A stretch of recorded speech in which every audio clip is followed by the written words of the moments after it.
कि लोगों ने वोट कितने में बेचा। वज़ीर आज़म साहब, क्या आपको पता है चीनी का क्या रेट हो गया है? उस चीनी का जिसका आपने 80 रुपये किलो पे नोटिस लिया था, कल उसकी कीमत 110 रुपये किलो थी। क्या आपको मुर्गी का रेट पता है? घी का रेट पता है? अद्वियात का रेट पता है? खान साहब, आपकी जो बुनियादी जिम्मेदारी है, मेरे कप्तान, मेरे वज़ीर आज़म, आपकी जो बुनियादी जिम्मेदारी है, जिसका वादा आपने पाकिस्तान की आवाम से किया था, वो वादा ये था कि हम महंगाई को ख़त्म करेंगे। और मैं समझता हूँ कि आपने 2.5-3 सालों में महंगाई को ख़त्म नहीं किया, गुर्बत को ख़त्म नहीं किया, लेकिन हाँ, आप गरीब आदमी को ख़त्म करने की तरफ कोशा हैं। आपने रोज़गार देने का वादा किया, आप लोगों से रोज़गार छीनने की काविशें कर रहे हैं। लोगों से रोज़गार छीना जा रहा है। ये कैसी मईशत है जिसमें आप कहते हैं कि मईशत पैरों पर खड़ी है, लेकिन महंगाई, बेरोज़गारी आपसे कंट्रोल नहीं हो रही। फिर आप कहते हैं कि मुल्क सही सिमत में गामजन है। बार बार आप balance of trade, balance of payment की बात करते हैं। पिछले 3 माह में पाकिस्तान की इंपोर्ट्स में अनप्रेसिडेंटेड इजाफा हुआ है। पिछले 3 माह में आप वज़ीर आज़म हैं, आपकी हुकूमत है, आपकी वफाकी हुकूमत है। आप कहते हैं मैं ट्रेड डेफिसिट को ठीक कर रहा हूँ, बार बार ट्वीट करते हैं इन चीज़ों के ऊपर आप। मैं सवाल पूछना चाहूँगा खान साहब, पिछले 3 माह में इंपोर्ट्स में जो अनप्रेसिडेंटेड इजाफा हुआ है, उसका रिस्पॉन्सिबल कौन है? फरवरी के महीने में एक्सपोर्ट्स में कमी आई है। ये डॉक्यूमेंटेड बातें हैं। रज़ाक दाऊद साहब ने खुद एडमिट पहले कि इवन एक्सपोर्ट्स के अंदर फरवरी के महीने में 4.5%, 4.5%, 4.5% कमी आई है। तो मुझे समझ नहीं आता आपकी हुकूमत किन तज़ादात पर बिलीव करती है। आप कहते हैं मईशत ठीक है, मईशत मजबूत हो गई है, लेकिन आपका वज़ीर तिजारत, मुशीर तिजारत कहते हैं कि एक्सपोर्ट्स में कमी आई है। आप कहते हैं हमने balance of trade, balance of payment को ठीक कर दिया है, ट्रेड डेफिसिट को ठीक कर दिया है। पिछले 3 माह में इंपोर्ट्स में अनप्रेसिडेंटेड इजाफा हो गया है। आप कहते हैं हमने मईशत को पैरों पर खड़ा कर दिया है, मईशत को मुस्तहकम कर दिया है। अनप्रेसिडेंटेड कर्जे आपने लिए हैं। और अभी 2 रोज़ कबल अखबार में खबर नशर हुई थी कि कितने खरब रुपए का मज़ीद कर्जा ये इमरान खान की हुकूमत लेने जा रही है।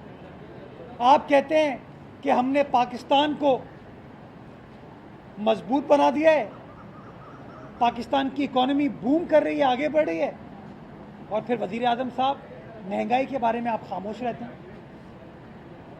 आप अपने एमएनएस के बारे में तो कहते हैं कि उन्होंने इतने पैसे लिए, लेकिन जो चीनी की कीमतों में इजाफा है, जो चीनी के निर्ख हैं, घी के निर्ख हैं, आटे के निर्ख हैं, सब्जियों के निर्ख हैं, चावल के निर्ख हैं, अद्वियात के निर्ख हैं, उसके बारे में आप बाखबर हैं। मेरे ख्याल में पाकिस्तान की सियासी तारीख़ में इतना बेखबर वज़ीर आज़म कभी नहीं आया। इतना बेखबर वज़ीर आज़म जिसको कुछ पता नहीं है कि हो क्या रहा है, नहीं आया। और आपने पिछले 2.5-3 साल में देख लिया कि इनकी बेखबरी की वजह से किस तरीके का इस्तेहसाल पाकिस्तान की 22 करोड़ आवाम का हुआ है। बहुत शुक्रिया। आप ये बताएं कि आपने वफाक की इतनी सारी बातें की जो बेखबर है, लेकिन आपके काउंसिलर कराची में जो बेखबर है मुझे भी तो नहीं मालूम कि कीमतें कहाँ पहुँच गई हैं। अगर वफाक कंट्रोल नहीं कर पा तो सिंध में कौन सा कंट्रोल कर पा रही है? देखिए, सिंध की हुकूमत मरीख में नहीं रहती। सिंध की हुकूमत जो वफाक की गलत पॉलिसीज़ हैं, उसका खमियाजा तो हम भी भुगतते हैं। अब अगर आपने बिजली के नर्ख में इजाफा कर दिया, पेट्रोल के, डीजल के, मिट्टी के तेल के नर्ख में इजाफा कर दिया आपने, गैस के नर्ख में इजाफा कर दिया, बल्कि गैस तो नापैद कर दिया आपने, तो जो शुगर चलेगी, फैक्ट्री चलेगी, उसकी चीनी की कीमतों में तो फिर इजाफा होगा ना। अगर आप फर्टिलाइज़र की कीमतों में इजाफा कर देंगे, अनप्रेसिडेंटेड इजाफा करेंगे गैस की शॉर्टेज की वजह से, तो जो एंड रिज़ल्ट आना है उस सब्ज़ी के ऊपर, उस कपास के ऊपर, उसका खमियाजा तो आवाम भुगतेगी ना। पाकिस्तान एक एग्रो बेस्ड इकॉनमी है, ज़रई मईशत है। पाकिस्तान की तारीख़ में कभी आपने सुना था कि कपास की शॉर्टेज होगी पाकिस्तान में? ये कभी सुना था आपने? हम बचपन से सुनते आ रहे हैं कि कपास पाकिस्तान की कैश क्रॉप है, पाकिस्तान इतनी कपास प्रोड्यूस करता है। टेक्सटाइल हमारी मईशत की रीढ़ की हड्डी है जो कि कपास पर मबनी है। इन लोगों की नाअहली, इनकी गलत पॉलिसीज़ का नतीजा ये है कि आज पाकिस्तान कॉटन को इंपोर्ट कर रहा है, कॉटन को इंपोर्ट किया जा रहा है, कपास को इंपोर्ट किया जा रहा है। तो ये लोग तो मेरे भाई इतने नाअहल हैं। तो अगर आप मेरे हाथ पैर और फिर मुझे कहो कि हाँ भाई लड़ाई लड़ लो, मेरी जबाबंदी कर दो और फिर कहो कि हाँ भाई तुम जवाब दे दो, तो कैसे कोई कर सकता है? तो commissioner Karachi, commissioner Hyderabad, commissioner Larkana आखिर में इसी दुनिया में बैठे हैं ना।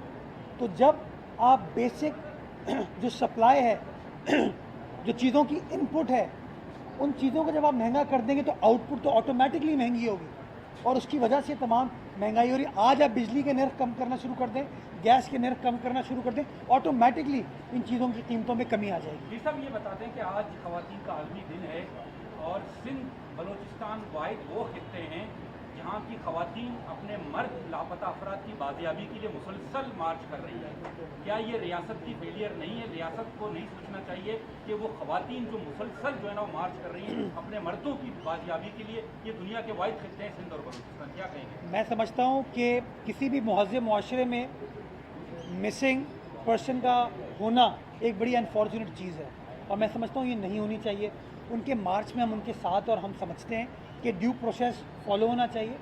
जो लोग मिसिंग हैं, अगर वो लोग गायब किए गए हैं तो उनको डिक्लेयर किया जाए, उनको अदालत के सामने पेश किया जाए ताकि हमारी इन माओ बहनों को इन तकलीफ़ का सामना ना करना पड़े। हम उनके साथ खड़े, हम समझते हैं ड्यू प्रोसेस फॉलो होना चाहिए। ड्यू प्रोसेस के बाद जो कार्रवाई कानून के मुताबिक बनती है वो कार्रवाई होनी चाहिए।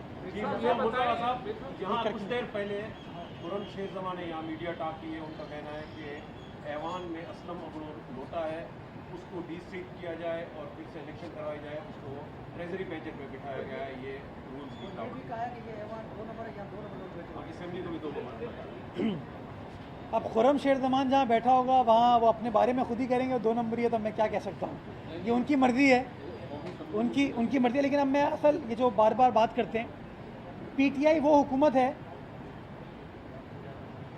जिन्होंने सिर्फ़ और सिर्फ पाकिस्तान पीपल्स पार्टी के लीडरान को अपनी जमात में लिया, नून लीग के लीडरान को अपनी जमात में लिया।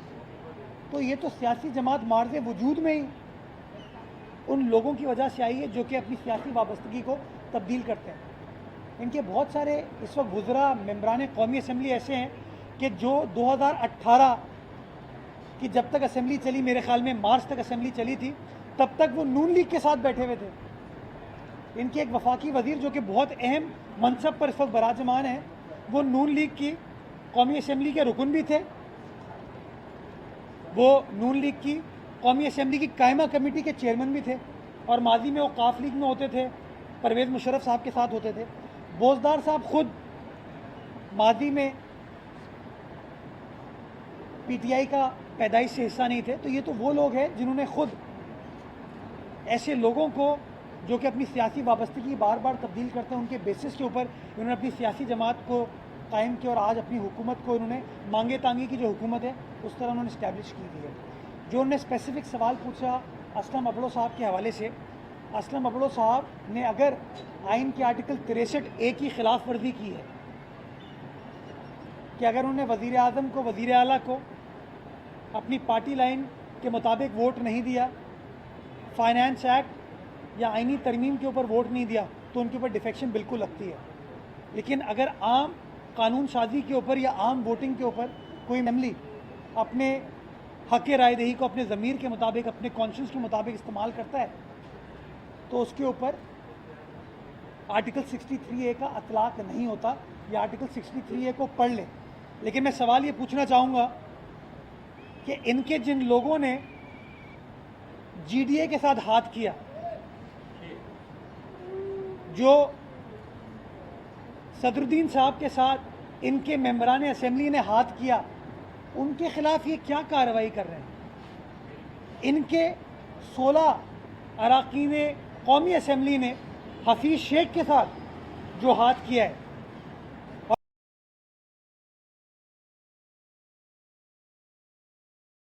और हफीज़ शेख के वफाकी हुकूमत होते हुए, वफाकी वज़ीर ख़जाना होते हुए वो बेचारा आदमी हार गया, उनके खिलाफ ये कार्रवाई क्या कर रहे हैं?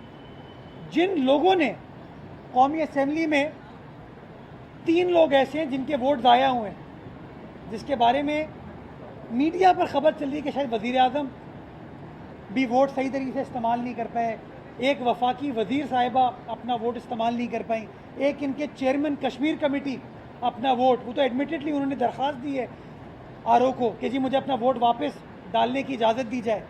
उन लोगों के ख़िलाफ़ ये क्या कार्रवाई कर रहे हैं? देखिए, ये इलेक्शन ज़मीर के मुताबिक, कॉन्शियस के मुताबिक लोग फ़ैसला करते हैं, और मैं समझता हूँ वज़ीर आज़म पाकिस्तान ने, शहरियार आफरीदी साहब ने और ज़रदार गुल साहिबा ने अपने ज़मीर के मुताबिक मुनासिब नहीं समझा कि वो IMF के जो उम्मीदवार हैं उनको वोट दें, उन्होंने वोट नहीं दिया। तो जिस दिन खुर्रम शेर ज़मान उनके खिलाफ कार्रवाई की डिमांड करेंगे तो मैं उस डिमांड में उनके साथ खड़ा हूँ।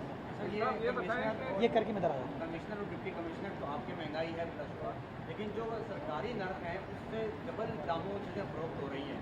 कमिश्नर नाकाम हो चुके हैं मुकम्मल तौर पर, या तो आप कीमतें बढ़ा देंगे जो कीमत चल रही है, लेकिन कीमतें कुछ हो रहा हो, कुछ हो रहा हो, फिर कहेंगे कि ये सब सेट है। ये आपकी बात दुरुस्त है कि इनको रैशनलाइज करने की ज़रूरत है, लेकिन होगा ये मेरे भाई, जब कमिश्नर ऑफिस रैशनलाइज करने का प्रोसेस स्टार्ट करेगा ना, तो आप लोग, आपके कैमरे, आपका मीडिया ये दिखाएगा कमिश्नर वो जो वफाकी हुकूमत की ATMs की माफिया है ना उसके साथ मिल गया। ये बड़ा प्रॉब्लम है। तो मैं कभी भी कंडोन नहीं करूँगा महंगाई को, लेकिन मैं आपको प्रैक्टिकल डिफ़िकल्टी बता रहा था कि अगर आप बिजली की, गैस की, जो बेसिक रॉ मटेरियल है कारखाने का, उसकी कीमतों में इजाफा कर देंगे, मिट्टी तेल, डीजल, पेट्रोल इजाफा कर देंगे और अनप्रेसिडेंटेड इजाफा होगा, तो नेचुरली उसका एक ट्रिकल डाउन इफेक्ट जो है मनफी अंदाज से वो आउटपुट के ऊपर होता है, एंड रिजल्ट के ऊपर होता है, जिसकी वजह से आज तमाम कमिश्नर्स को ये प्रॉब्लम का सामना है। और ये सिर्फ सूबा सिंध में नहीं हो रहा, ये सारे पाकिस्तान में हो रहा है। कल मैं TV पे देख रहा था कि इस्लामाबाद में मुर्गी की जो कीमत है वो 500 रुपये से तजावुज़ कर गई है। तो इस्लामाबाद में तो इमरान खान साहब बैठे हुए हैं ना, उनकी डायरेक्ट हुकूमत है, उनकी नाक के नीचे तमाम चीज़ें आती, तो वो क्यों कंट्रोल नहीं कर पा रहे? तो इसलिए मैं समझता हूँ ये जो बेसिक इनपुट्स हैं, ये जो सप्लाई का एस्पेक्ट है, इनको वफाकी हुकूमत को एड्रेस करने की ज़रूरत है, अदरवाइज़ महंगाई के तूफ़ान को आप कंट्रोल नहीं कर सकते। साहब, वज़ीर आज़म ने वज़ीर आज़म बनने से पहले लाहौर में पार्लियामेंट पर लानत भेजी और उसी पार्लियामेंट से इत्मीनान का वोट देते। अब तो पाकिस्तान की 22 करोड़ आवाम लान तान कर रही है, मैं लानत का वर्ड यूज़ नहीं करूँगा, गैर पार्लिमानी है। मेरे जितने भी इख्तलाफात हो जाएँ इमरान खान साहब से, पाकिस्तान के वो वज़ीर आज़म हैं, सिलेक्टेड वज़ीर आज़म हैं, तो मैं उस ओहदे का एहतराम करता हूँ, तो मैं लानत नहीं भेजूँगा। लेकिन हाँ, पाकिस्तान की 22 करोड़ आवाम सरापा एहतजाज है, और वो आपने देख लिया कि पिछले 3-4 माह में जितने इलेक्शन हुए, पाकिस्तान की आवाम ने अपने एहतजाज का अपने वोट के ज़रिए इजहार किया, और मेंबरान असेंबली ने, मेंबरान कौमी असेंबली ने भी अपने वोट के ज़रिए अपने एहतजाज का इजहार किया। इससे शो होता है कि खान साहब की पॉलिसीज़ ने किस तरीके से पाकिस्तान को नुकसान पहुँचाए, और वक्त ये आ गया है कि वज़ीर आज़म अब घर चले जाए। बहुत शुक्रिया।